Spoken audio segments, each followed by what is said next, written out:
তুরস্কের প্রকৌশলীদের তৈরি ড্রোন যুদ্ধক্ষেত্রে এমন ভয়ঙ্কর পরিস্থিতির মুখোমুখি হয়, অন্য কোনো ড্রোন সেই পরিস্থিতিতে ফিরেই আসতে পারত না। এই কথা বেশ আত্মবিশ্বাসের সঙ্গে বলেছিলেন তুরস্কের সামরিক পণ্য নির্মাতা প্রতিষ্ঠান বাইকারের চেয়ারম্যান সেলজুক বাইরাক্তার। গেল বছরের মাঝামাঝির সেই সময়টায় প্রয়াত ইসরায়েলি প্রেসিডেন্ট ইব্রাহিম রাইসিকে বহনকারী বিধ্বস্ত হেলিকপ্টার খোঁজার মতো ঝুঁকিপূর্ণ মিশনে অংশ নিয়েছিল তুরস্কের আকিনসি ড্রোন। এই ড্রোনগুলো পর্বত আর উপত্যকার মধ্য দিয়ে এমনভাবে উড়ে চলে যায় অন্য যে কোনো ড্রোনের জন্য, যা বেশ কঠিন।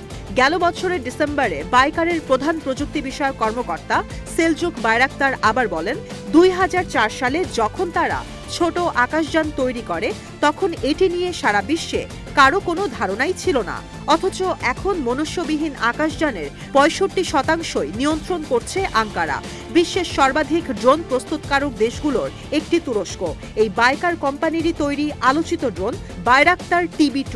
2014 সালে বাজারে আসা মনুষ্যবিহীন এই আকাশযান এখন দাপিয়ে বেড়াচ্ছে যুদ্ধক্ষেত্র। বিশ্বের সবচেয়ে জনপ্রিয় UAVগুলোর একটি এই বাইরাক্তার TB2। কিন্তু কে এই সেলজুক বাইরাক্তার? কেন এত আলোচিত তার তৈরি বাইরাক্তার TB2? কেনই বা তুরস্কের প্রযুক্তি খাতকে এত উন্নত করতে উঠে পড়ে লেগেছেন তিনি? বাইকারের চেয়ারম্যান পরিচয় ছাড়াও আরেকটি পরিচয় রয়েছে তার। সেলজুক তুরস্কের প্রেসিডেন্ট রিসেপ তাইয়েপ এরদোয়ানের মেয়ের জামাতা। মূলত শ্বশুরের প্রশাসনকে শক্তিশালী করতেই তুরস্কের প্রতিরক্ষা খাত এত সমৃদ্ধ করে ফেলেছেন মনুষ্যবিহীন ড্রোনের নির্মাতা এই মাস্টারমাইন্ড। তার কোম্পানি বাইকার বিশ্বের সর্বাধিক ড্রোন রপ্তানিকারক প্রতিষ্ঠানগুলোর একটি। মূলত ইউক্রেনের যুদ্ধক্ষেত্র, আজারবাইজান আর উত্তর আমেরিকায় ব্যবহারের পর সারা বিশ্বে জনপ্রিয় হয়ে গেছে বাইরাক্তার TB2। এই ড্রোন ব্যবহার করছে বাংলাদেশ, কাতার, লিবিয়া, পোল্যান্ড, পাকিস্তানও। গেল বছর মনুষ্যবিহীন এই আকাশযানের জন্য চুক্তি হয়েছে 34টি দেশের সঙ্গে। সেলজুক বাইরাক্তার দাবি করেন, এই ড্রোন কম খরচে সর্বোচ্চ পারফরম্যান্স দেয়। সর্বাধিক রপ্তানিকৃত ড্রোন বাইরাক্তার TB2-র হাত ধরে বিশ্বের সবচেয়ে বড় মনুষ্যবিহীন আকাশযান প্রস্তুতকারক কোম্পানি হয়ে গেছে বাইকার।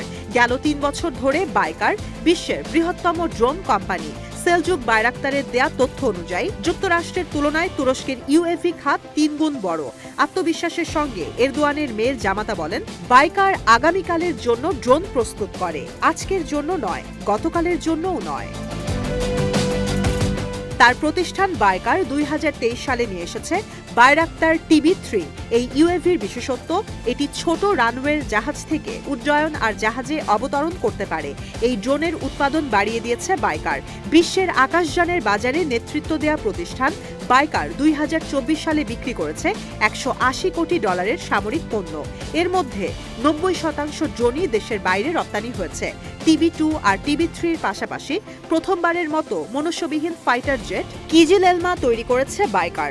সাম্প্রতিক গণহারে তৈরি হচ্ছে এই যুদ্ধবিমানও। শুধু সামরিক পণ্য নির্মাতা প্রতিষ্ঠান দিয়েই তুরস্কে প্রভাব বিস্তার করছেন না সেলজুক বাইরাক্তার। 2023 সালে দেশটিতে সর্বোচ্চ করদাতাদের তালিকায় ছিল তার নাম। এরদোয়ানের মেয়ে সুমি এরদোয়ানের জামাতা সেলজুক বাইরাক্তার মধ্যপ্রাচ্যে তুরস্কের প্রভাব বজায় রাখতে সব দিক থেকেই সমর্থন দিয়ে যাচ্ছেন শ্বশুরকে। পেশায় তিনি বৈমানিক, প্রকৌশলী এবং ব্যবসায়ী।